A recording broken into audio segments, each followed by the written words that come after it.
termine l'émission aujourd'hui avec un sujet à la fois fascinant, mais qui dérange aussi bien des gens. En fait, quand on parle de Twitter en général, soit qu'on est très fan ou soit qu'on haït. Et on a ici aujourd'hui un grand défenseur d'un aspect de Twitter, je dirais, qui est assez respectable. En fait, c'est de la littérature qui rencontre Twitter. C'est un ancien prof de littérature qui n'est pas du tout à la retraite, me disait-il, Jean-Yves Fréchette, fondateur de l'Institut de Twittérature comparée. Bonjour. Bonjour, monsieur. Jean-Yves Fréchette, on vous entend de plus en plus, pas seulement sur les réseaux sociaux depuis quelques mois. Votre institut fait beaucoup jaser. On parlera d'ailleurs des critiques qui lui sont adressées tout à l'heure. Mais là, s'il y a de la nouveauté là, chez vous, c'est dans ce fameux festival de la nano-littérature que vous êtes en train d'organiser. Qu'est-ce que c'est ça, de la nano-littérature? C'est un mot pour passer Twitter à des gens qui ne l'aiment pas? Non, pas du tout. La nanolittérature, on se rend bien compte que c'est une vieille tradition littéraire. Qu'on pense, par exemple, je sais pas moi, au proverbe, à l'aphorisme, à l'apophthegme, à l'haïku, à la devise, à la maxime, à l'équation mathématique. C'est finalement des petits fragments de texte qui réussissent, dans bien des cas et dans les meilleurs cas, à exprimer des univers complexes. Mais parlons-en de cette tradition-là, parce que vous l'évoquez.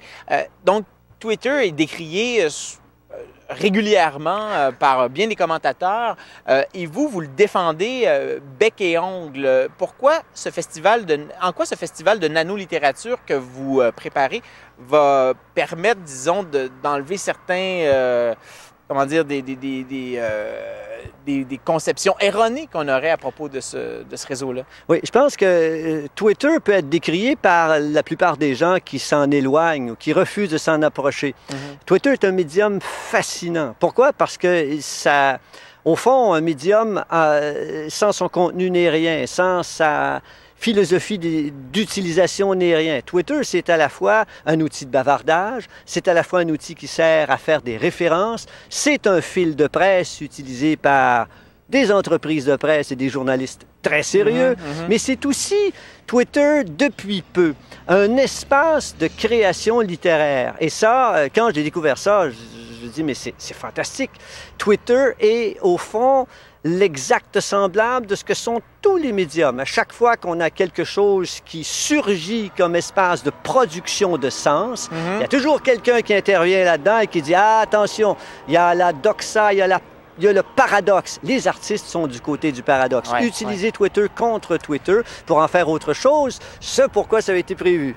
Mais justement, là, revenons au festival. Là. Il va y avoir quoi? C'est quoi? Il va y avoir quoi dans votre festival de nanolittérature? Alors, le festival, c'est essayer de rassembler enfin les gens qui sont séduits à la fois par cette pratique de littérature dans Twitter, pour essayer de vulgariser aussi ces approches et puis pour essayer de trouver de nouveaux adeptes. Alors, ce que je veux, c'est que ce festival-là soit à la fois une exultation, une exubérance. Il y aura une soirée de spoken tweet, il y aura des... Ça va être cool?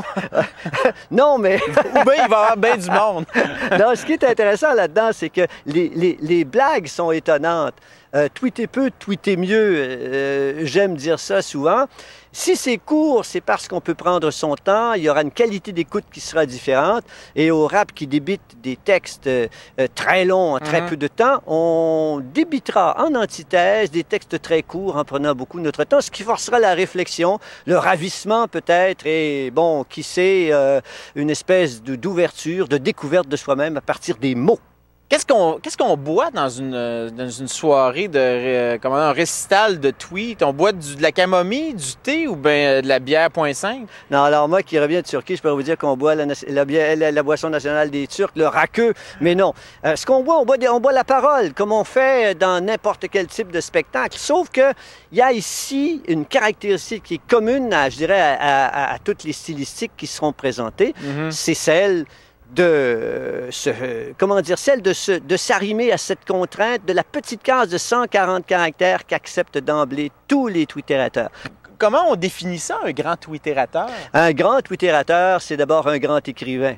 Et ce qui est assez étonnant là-dedans, c'est que je voudrais vous parler, par exemple, tiens, je vais vous parler, il y a Machine à écrire, qui est un twitterateur québécois. Il y a Anne Archet, qui fait un travail remarquable dans le haïku érotique. Voilà. Oui, d'ailleurs. Il faut y mettre le nez pour voir que ça sent bon. C'est elle qui le dit. Mais il y a aussi, donc, des gens comme PH Sauvage. Et là, je vais reprendre les pseudonymes, mais donc c'est ça, mais c'est comme ça qu'on peut les suivre de toute façon. Voilà. Alors, PH Sauvage qui fait un roman, donc, qu'il poursuit par petits fragments de 140 caractères renouant d'une certaine façon avec ce que nous avaient habitués les romans feuilletons, par exemple, dans les journaux au début du siècle.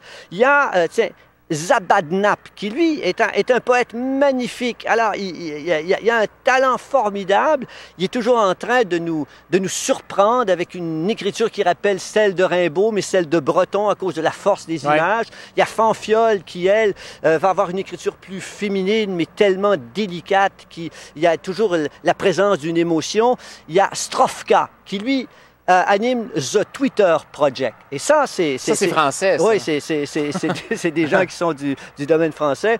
Alors, The Twitter Project, c'est quoi? Strofka, il a réservé une centaine de comptes par le nombre de caractères. 44 caractères, 45 caractères, 46 jusqu'à 139, 140 caractères.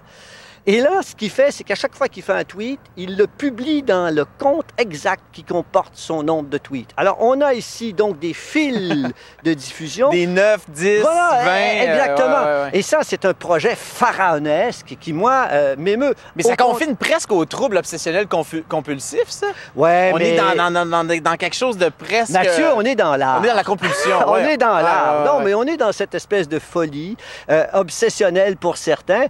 Pierre-Paul Plot, que j'anime, qui est... Bon, alors, lui, Pierre-Paul, il répond à personne. Alors, c'est un solitaire. Ce qu'il fait, c'est qu'il s'amuse dans son coin. Il tweet toujours en 140 caractères pile-poil. Et il ne s'occupe pas de la rumeur. Il fait pas de hashtag. Il retweet jamais, etc. Là, on pourrait croire que c'est un être insensible qui nie Twitter. Au contraire, il est au cœur même de Twitter parce qu'on peut répondre derrière. On a des amis aussi. Oui, c'est ça. Oui. Il y a des gens qui vous suivent, dont moi. Mais là, vous avez parlé de quelques comptes. Il y en a certains que je connais. Il y en a, ils sont québécois, ceux-là. Est-ce que la part du Québec est primordiale dans la francophonie? Ce qui est le statut du tweet québécois? Oui, bien ça, c'est intéressant parce que quand j'ai découvert Twitter il y a à peu près 2 ans, le corpus du tweet littéraire était surtout français. Il y avait quelques exceptions comme Machine à écrire qui faisait son petit boulot, comme, je sais pas, Anne Archet qui était là, etc. Ouais. Bon, mais il y avait aussi, on sait que la tradition du tweet littéraire anglophone est plus considérable. Donc, il y a même des gens qui vont primer... Anglophone québécois? Arjun Bazou, par exemple, qui est un grand twitterateur, c'est un Montréalais, donc d'expression anglaise. Mais aux États-Unis, il y a un organisme qui va décerner l'équivalent d'un prix Nobel du tweet. Alors, c'est intéressant de voir qu'il y a une reconnaissance, donc, par les pairs, mais aussi à travers le milieu des connaisseurs. Et puis, vous me déroulez un instant, mais là, vous me déroulez le tapis. Là, je veux savoir si l'Office de la langue française, on est à la veille de voir l'Office décerner l'équivalent au Québec. Est-ce que vous le savez? Est-ce que vous avez des espions là, qui pourraient vous le dire? Non, je ne peux pas vous dire ça, mais je sais, par exemple, que le Calque, qui est le Conseil des arts et des lettres du Québec, dont le mandat est d'observer de très près toutes les formes d'expression au Québec et d'aider les créateurs.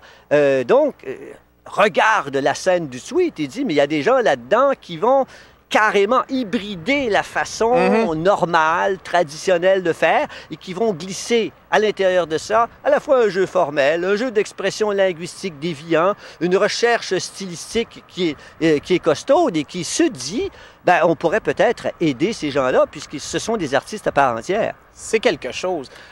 En terminant, Jean-Yves Fréchette, votre festival de nano-littérature, est-ce que c'est un festival ou bien vous voulez que ça revienne? Bien, le festival sera une première manifestation, une espèce de rassemblement qui permettra, par exemple, d'explorer, d'expliquer, et là, je reviens sur une question que vous avez posée précédemment et à laquelle je n'ai pas répondu. Les Québécois ont un apport assez intéressant. Orize, par exemple, est en train de mettre sur pied, et l'a fait à la manière de Georges Perec, structure et tradition d'expression de l'Oulipo, mais dans un contexte Web 2.0, avec interactivité, etc. Et ça, c'est intéressant. Les Québécois sont seuls dans cette direction. Il y a Nat Couz qui la suit là-dedans et qui fait des trucs, et ça, je trouve ça passionnant. L'Oulipo au Québec, et ça passait par Twitter. Imaginez. Et ça, une chose est sûre, Jean-Yves Fréchette, vous n'auriez jamais pu le dire en 140 caractères. On est bien content que vous ayez pris un petit peu plus de temps pour nous parler de ça. On surveille votre festival de nanolittérature qui s'en vient bientôt, puis au plaisir de vous réinviter pour ça. Mathieu, ce sera en 2012. C'est en 2012? En 2012. Ben, Alors, on a encore une année pour être encore meilleur. Merci Jean-Yves Fréchette. Merci beaucoup.